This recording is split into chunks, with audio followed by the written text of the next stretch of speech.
다양한 TV 특종을 통해 소개된 별의별 특이한 신들. 지금껏 보지 못한 신기한 신이 존재한다는 정보의 TV 특종이 찾아간 곳은 태국의 수도 방콕에서도 200여 킬로미터 떨어진 작은 도시 나쿤 사원. 이곳에 좀 특별한 신이 있다고 해서 왔는데요. 혹시 어떤 신인지 알고 계신가요? 우리 마을 사원에 수호신 같은 존재가 있긴 해요. 아마도 그분을 말씀하시는 것 같은데 우리 동네에서 아주 소중한 신이죠. 네, 맞아요. 저쪽으로 가보세요. 저기에 사원이 있어요. 마을 주민들이 알려준 대로 찾아간 곳은 도로변에 위치한 어떤 사원. 신비한 신을 만나기 위해 드디어 사원 안으로 발을 들여놨는데 아름다운 풍광 속에 자리를 잡고 있는 전형적인 태국 사원의 모습. 거지넉한 정취와 어우러진 사원 곳곳을 둘러봐도 딱히 특이한 점은 보이지 않는데 여기 특별한 신이 있다고 해서 왔는데요. 혹시 어디 가면 만날 수 있어요? 저쪽에 가면 볼 수 있어요. 저만치 사원 한쪽에 모여있는 한 무리의 사람들 발견! 과연 이곳이 맞을까? 무언가를 향해 기도를 하는 사람들. 주변의 분위기를 살펴보니 우리가 찾는 곳인 것 같은데. 여기 이분이 우리가 모시는 특별한 신이에요. 드디어 찾았다! 마을 사람들이 추앙하는 소중한 존재!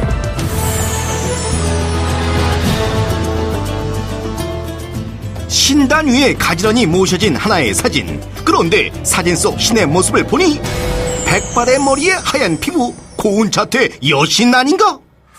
이분은 메타틴통이라고 우리 마을의 수여신입니다. 마을의 수호신으로 모셔지고 있는 여신. 사람들이 지극정성 극진한 대접을 하는데 이 신이 좀 유명한 이유가 있나요? 그럼요. 여기 여신님을 모시고 나서 우리 마을에 풍년이 들고 좋은 일들만 있었어요. 아주 영험해요. 여신님을 몸에 지니고 다니면 좋은 일만 생겨서 전 늘 갖고 다녀요. 이리 와봐요. 내가 보여줄 게 있어. 여기 이렇게 내 지갑에 여신님 사진이 있어요. 사람들의 마음속에 깊이 자리를 잡고 있는 여신의 위상. 마을의 수호신으로서 사랑을 듬뿍 받고 있다고. 뿐만 아니라 여신의 모습을 형상화한 마네킹을 만들어 놓고 머리부터 발끝까지 정성껏 치장을 해주는 것은 물론 좋은 일이 생길 때마다 여신을 위해 아름다운 장신구와 옷들을 바친다고. 영험한 기운으로 만복을 얻고자 성심성의껏 기원하는 이들.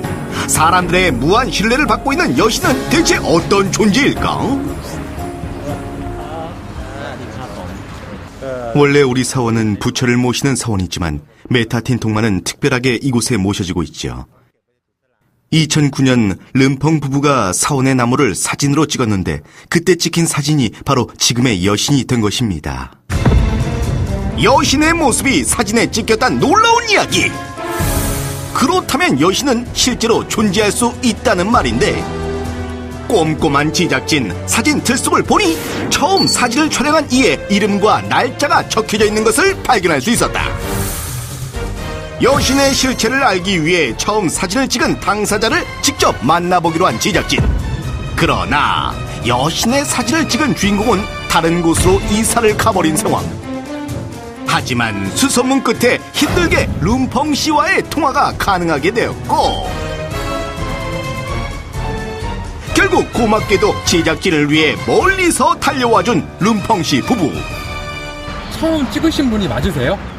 예, 이 사진이 나올 수 있었던 건 제가 저쪽에서 휴대폰 사진을 찍었기 때문이죠. 이 마을의 주민이었던 름펑 씨 부부. 평소 사원에 들러 휴식을 취하던 그들. 아름다운 풍경을 담고자 여기저기 사진을 찍다가 사원의 고목나무를 배경으로 사진을 찍었는데 그때 사진들 틈에 있던 의문의 사진 한 장. 여보 이것 좀 봐.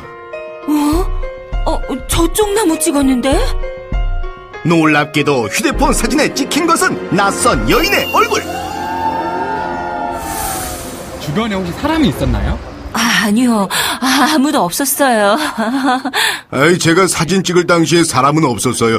게다가 이렇게 저희랑 다른 모습이었다면 다른 사람 눈에 띄었겠지요.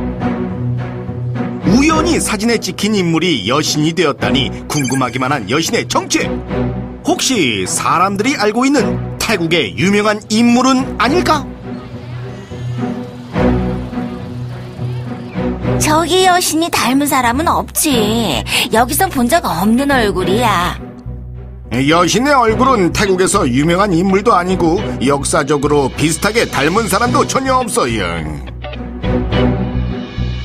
사진 속 여신의 존재가 궁금한 지적진. 보다 정확한 정보를 찾기 위해 한국의 사진 전문가에게 여신의 모습을 의뢰해보기로 했다.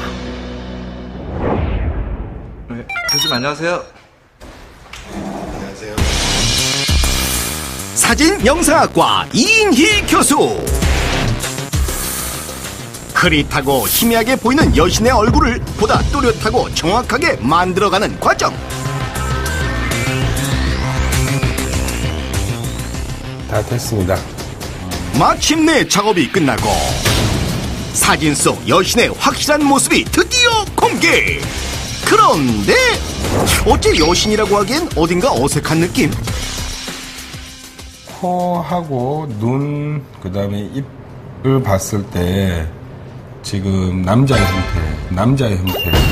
여신은 놀랍게도 여자가 아닌 남자다. 점점 미궁에 빠지는 여신, 아니 남자의 정체. 금발의 남자는 대체 누구란 말인가? ภาพใบหน้าของหญิงสาวคนหนึ่งที่แปรเปลี่ยน 마을 소신에 대해 다룬 태국의 어떤 방송. 방송을 보고 나서도 미지의 신에 대한 단초를 얻기란 꽤나 어렵고 막연하기만 한 작업인데, 그러다 발견한 네티즌의 보석 같은 정보. 검색 끝에 찾아낸 사진의 주인공은 바로 동방신기의 전 멤버 김재중. 문제의 사진과 흡사한 장면 발견. 제작진 이번에도 사진 전문가를 찾아가 사진 속 인물과 일치하는지 다시 한번 작업을 의뢰하는데, 먼저 김재중이 출연한 방송의 한 장면을 모니터에 띄워놓고 사진의 각도와 크기를 조절한 뒤 여신이라 불린 문제의 사진을 동시에 겹쳐보니 사진 속 모습과 완벽 일치! 여신의 존재는 곧 김재중이었던 것. 한류 스타로 전 세계에 이름을 날리고 있는 대한민국 대표 스타 김재중. 무대와 드라마를 종횡무진 오가며 바쁘게 활동 중인데, 그는 왜 도대체 어떻게 해서 머나먼 태국, 그것도 아주 작은 시골 마을의 소신이 되었을까? 자신들이 모시던 여신의 존재가 한국의 남자 스타란 사실을 알면 마을 사람들은 어떤 반응을 보일까? 닮았나? 아닌 것 같기도 하고. 신기한 일이라고는 하지만 의외로 사람들은 담담해하는 분위기인데, 놀랍기도 신기하기도 하지만 그래도 별 상관없어요. 남자 스타이건 뭐건 간에 우리에겐 여전히 좋은 여신이야. 그래도 여전히 풀리지 않는 궁금증. 김재중이 등장한 방송의 한 장면은 도대체 어떻게 해서 찍힌 것이며, 또 사진은 어떻게 이곳까지 오게 된 걸까? 여기 가수 김재중 씨가 왔었나요? 아니요. 김재중 씨가 이곳에 왔었다면 저희가 한눈에 알아봤겠죠. 김재중은 이 마을에 결코 온 적이 없었다는 확신에 찬 증언. 그렇다면 름펑 부부는 한류 스타 김재중의 팬이 아닐까? 김재중 팬 아니세요? 아니요. 저희는 김재중 씨에 대해서 몰랐어요. 김재중의 팬도 절대 아니라는 부부. 그렇다면 휴대폰 사진엔 왜 하필 김재중의 모습만 찍혔던 걸까? 그 핸드폰을 아직 갖고 계신가요? 안타깝게도 지금은 없어요. 지난 태국 홍수 때 여신이 찍힌 휴대폰을 분실했거든요. 그때 제가 갖고 있던 휴대폰이 중고로 산 한국 휴대폰이었어요. 사진이 찍힌 휴대폰이 한국에서 건너간 중고 휴대폰이었다? 실제로 동남아 일대엔 우리나라 중고 휴대폰이 수출되고 있는데, 공식적인 그런 방법으로 유통이 됐을 때는 그런 경우는 거의 없는데요. 만약에 뭐 불법적으로 그 분신폰을 넘어가는 경우가 좀 요즘 많이 있거든요. 그럴 경우에는 초기화를 많이 안 하고 그냥 넘기는 경우가 있죠. 일부 중고 휴대폰 중에서 데이터의 초기화가 이루어지지 않는 경우 휴대폰 속의 자료들이 그대로 남아 있을 수 있다는데, 실제로 문제의 장면을 시뮬레이션 해보니 휴대폰에 사진이 남을 수도 있는 상황. 우연이든 필연이든 특별한 인연 끝에 사진 속 스타의 모습이 여신으로 탈바꿈할 수도 있지 않을까. 글쎄요, 여신이 누군지가 중요하다기보다 사람들이 좋은 일, 좋은 생각하며 긍정적으로 사는 것이 좋지 않을까요? 이번에 여신의 존재를 알게 됐지만 오히려 저는 더 신기한 일이라는 생각이 들어요. 김재중 씨가 허락만 한다면 영원히 저의 여신으로 모시고 싶어요. 세상을 뒤흔드는 인기를 넘어 진짜 신으로 모셔지는 한류 스타의 저력. 국경과 인종을 넘어 모든 이에게 기쁨과 행복을 선사하길 바란다.